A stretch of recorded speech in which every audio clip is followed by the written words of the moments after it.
समान भाव से सहते हुए, निरंतर नाम जप करते हुए, अपने नाम को बचाते हुए, पचाते हुए जब आगे बढ़ता है तो प्रेम मूल यह नाम है, प्रेम प्रकाशित होने लगता है। जो सुख भगवत प्रेम में है वो ब्रह्म बोध में भी नहीं है। जो सुख भगवत रूप में है वो निर्विशेष ब्रह्म में भी नहीं है, क्योंकि निर्विशेष ब्रह्म में स्थित श्री शुकाचार्य, श्री जनक जी महाराज, श्री शनकादि, भगवान शंकर, ये सब रूप के दर्शन के लिए व्याकुल देखे गए, ये नाम जापक पाए गए, ये भगवत कथा अनुरागी पाए गए। तो निर्विशेष ब्रह्म में भी जो सुख नहीं है वो सविशेष साकार भगवान के रूप का स्वाद, ये सबसे श्रेष्ठ, ये प्रेम प्रकाशित करता है। फिर ये तो निकुंज उपासना, जो सगुण निर्गुण ब्रह्म ते न्यारो, ये तो अद्भुत प्रेम के खिलौना दो खेलत है प्रेम खेल। इसमें तो प्रेम के बिना प्रवेश ही नहीं हो सकता। प्रेम दुर्लभ वस्तु है, ये प्रेमी जनों के द्वारा ही प्राप्त होता है। जो भगवत प्रेमी महात्मा हैं, उनके संसर्ग से, उनके परमाणुओं से, उनकी दृष्टि से, उनके वचनों से इस प्रेम मार्ग का हृदय में स्थापन होता है, प्रेम मार्ग में चलना होता है, प्रेम को प्राप्त करना होता है। बिना रसिकों के संग के रंच प्रेम का प्रादुर्भाव नहीं हो सकता, चाहे जितनी बड़ी साधना कर रहा हो कोई। रेमन रसिकन संग बिन रंच न उपजय प्रेम। प्रेम, इसमें बहुत सहनशीलता चाहिए।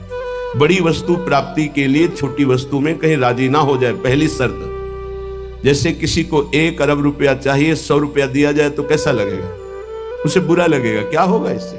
हमारी तो बहुत बड़ी संख्या है, मांग हमारी बहुत बड़ी है।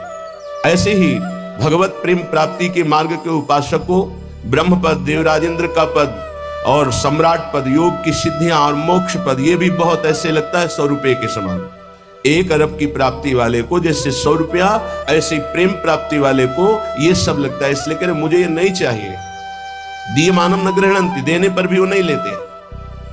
बिना मत सेवनम जना, बिना मेरी सेवा के वो ये परम पद भी नहीं चाहते, मोक्ष भी नहीं चाहते। इसलिए पहले तो उपासक को ये समझना है कि हमें चाहिए क्या। भोग मिला, भोग भोग लिए, जैसी वृत्ति हुई वैसे ही चल दिए, जैसा मन आया वैसे ही क्रीड़ा कर रहे हैं। तुम्हारा लक्ष्य क्या है? प्रेम। इतना महंगा है प्रेम, प्राण दिए यह प्रेम न पइए, ऐसो महंगो आय सखीरी। तुम इतने सस्ते बिक जाते हो, रसेंद्री के भोग, जनेंद्री के भोगों में अपना लक्ष्य भूल जाते हो। तुम प्रेम प्राप्ति कैसे कर पाओगे? जो भूमा सुख का अधिकारी बनना चाहता हो, अल्प सुख का त्यागी होता है। जो अल्प सुख में रमण करने लगता है, भूमा सुख के अधिकार को खो देता है। भूमा सुख परमात्मा सुख। जिसकी बुद्धि इतनी प्रवीण है कि हमारा लक्ष्य है प्रेम, तो प्रेम के आगे कुछ नहीं, कुछ नहीं चाहिए, प्रेम चाहिए। वो उपासक बिना किसी हिचक के, बिना किसी भय के, बिना किसी प्रलोभन के वो भगवत प्राप्ति कर लेता है। वो प्रेम प्राप्ति के बस दृढ़ निश्चय चाहिए, फिसलना नहीं है। ये ले लो, ये ले लो, नहीं नहीं, मेरा तो लक्ष्य प्रेम है, इससे क्या होगा। पर ऐसा नहीं है। वो प्रेम तो बाद में मिल ही जाएगा, पहले हमें भोग भोग लेते हैं। बस यही त्रुटि जीवन को नष्ट कर देती है, यही कमी हमारी हमको आगे नहीं बढ़ने देती। नहीं, परमार्थ में थोड़ा भी नाम जप करने वाला, थोड़ी भी साधना करने वाला, उसको अनुभूतियां होने लगती हैं। चल चला चल राह में अनुभूतियों का ले सहारा, कौन तेरा साथ देगा, व्यर्थ में किसको पुकारा। परमार्थ के पथिक का कोई और साथ नहीं देता, उसकी अनुभूतियां साथ देती है। पर अनुभूतियां हैं नहीं तो धन साथ देगा, व्यक्ति साथ देगा, शरीर साथ देगा, रिश्ते नाते साथ देंगे। ये सब काल के गाल में दबे हुए हैं, ये क्या साथ देंगे। कालातीत पुरुष हमारा साथ दे सकता है, वह है भगवान, वह है भगवान के प्रेमी जन। इसलिए बहुत सावधानी पूर्वक सत्संग सुने, और इस जीवन का चरम लक्ष्य है प्रेम। उस प्रेम को हम प्राप्त करने के लिए कमर कसें। श्रीपाद प्रबोधानंद जी महाराज कह रहे, किम नो भूपैः किम नु देवादिभिर्वा स्वाप्नैश्वर्योत्फुल्लितैः किंच मुक्तैः शून्यालंबैर्वैष्णवैर्वापि किम नः श्रीमद्वृंदा काननैकांत भाजाम्। हमको इन राजाओं से, राजपदों में बैठे हुए जनों से क्या प्रयोजन है? क्या ये संतों के पास नहीं जा सकते? क्या इनका अधिकार भगवत प्राप्ति नहीं? नहीं, इनके मन में भगवत प्राप्ति की कहीं किंचन मात्र लालसा नहीं। पद और प्रतिष्ठा, भोग और ऐश्वर्य, नाम और कीर्ति, बस इतना ही लक्ष्य है। इसलिए प्रेम मार्ग के उपासक को कभी इनका संग नहीं करना चाहिए।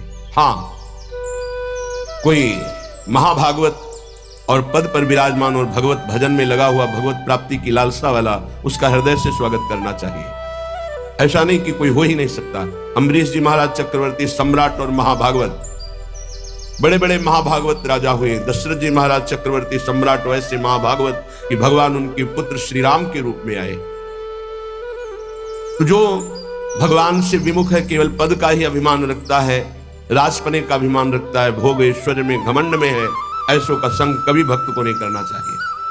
अभिमानिन्ते न्यारे भूत भविष्य लोक 14 में भये होए हरि प्यारे, 300 व्यवहार हमारो अभिमानिन्ते न्यारे। किमनो भूपई, मुझे क्या प्रयोजन है। एक ब्रज के भक्तों के चरित्र में आता है, एक संत की कुटिया पर राजा दर्शन करने के लिए गए तो वो भिक्षा मांगने गए। दूर से उन्होंने देखा बड़ा राजा का वैभव, हाथी घोड़ा, सब लोगों से पूछा है क्या है। बोले राजा दर्शन के लिए। भागे और गांव में गए और कहा हमारी कुटिया में आग लग गई है, जल्दी बचाओ, जल्दी बचाओ। गांव के लोग भागे, वहां गए तो देखा राजा समझ गए। उन्होंने हाथ जोड़ा और कहा महाराज क्षमा चाहते हैं, पर वो महाराज तो भाग गए, ऐसा कहकर वो दर्शन नहीं देंगे, आप चले जाइए यहाँ से। यदि आप अपना मंगल चाहते हैं तो महात्मा को कष्ट मत दीजिए, वो आपसे मिलना नहीं चाहते, आप चले जाइए यहाँ से। वो चले गए। किम भूपई, मुझे क्या प्रयोजन है। जो राजपद के अभिमान में है, किसी भी पद में, उससे क्या प्रयोजन है। अगर अभिमानियों का संग होगा तो अभिमान जागृत हो ही जाएगा।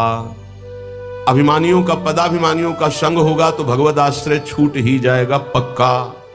ले लो हमारा फोन नंबर, मैं तो आपकी आज्ञा पर चलूंगा, आप केवल फोन कर दीजिए, सब ठीक हो जाएगा। मर गया साधक। जीवन में अन्य आश्रय आना अपनी साधना से भ्रष्ट हो जाना है। एक भरोसो, एक बल, एक आस विश्वास, एक राम घनश्याम हित चातक तुलसीदास। एक ही भरोसा, एक से ही आशा, एक से ही विश्वास, एक से ही संबंध हमारा, मात्र आराध्य देव, बस। अन्य का कहीं आश्रय हुआ तो उपासक गिर जाएगा, पक्का गिर जाएगा, और गिरते हुए देखा है। श्रीपाद प्रबोधानंद जी महाराज कह रहे, नु देवादि भिरवा, मुझे इन देवताओं से भी क्या प्रयोजन है। श्रीमद् भगवत गीता जी में भगवान कहते हैं, भूतों को पूजने वाले भूतों को प्राप्त होते हैं, देवताओं को पूजने वाले देवताओं को प्राप्त होते हैं। तो देवलोक स्थायी लोक नहीं है, स्वाप्निक है। देवादिभिर्वा स्वप्नैश्वर्योत्फुल्लितैः, जैसे स्वप्न में आप पहुंच गए, बहुत सुंदर मकान, बहुत सुंदर सुंदरियां, भोग ऐश्वर्य, जब जगे तो कुछ नहीं, ऐसे स्वप्न का विलास स्वर्ग है। एक अच्छा सुखद स्वप्न, जहां पुण्य खत्म हुई, मृत्यु लोक की विसंति, आग खुला, कुछ नहीं। इसलिए मुझे देवताओं से भी क्या प्रयोजन है। क्या दे देंगे? क्या भगवान की प्राप्ति करा सकते हैं? क्या भगवत प्रेम दे सकते हैं? नहीं, नहीं दे सकते। इसीलिए कहा गया, बड़े भाग मानुष तन पावा, सुर दुर्लभ सदग्रंथन गावा। ये देवताओं को भी दुर्लभ है मनुष्य देव, क्योंकि इससे हम भजन करके भगवान को प्राप्त कर सकते हैं, वो नहीं। श्रीपाद करे शून्यावलंबीर, कुछ आराधना करने वाले ऐसे हैं कि शून्य की उपासना करते हैं। अरे ध्यान ही करना है तो सच्चिदानंद भगवान के नाम रूप का ध्यान करो, समय सार्थक हो जाएगा।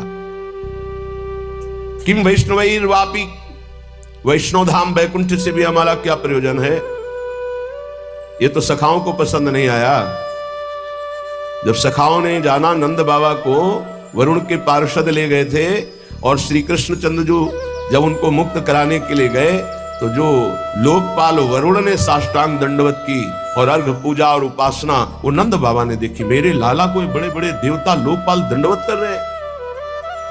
और स्तुति जब की तो सुना नंद बाबा ने, तो आके ब्रजवासियों से बताया, मेरा लाला तो भगवान है। सखाओं ने कहा, क्यों कन्हैया तू भगवान है?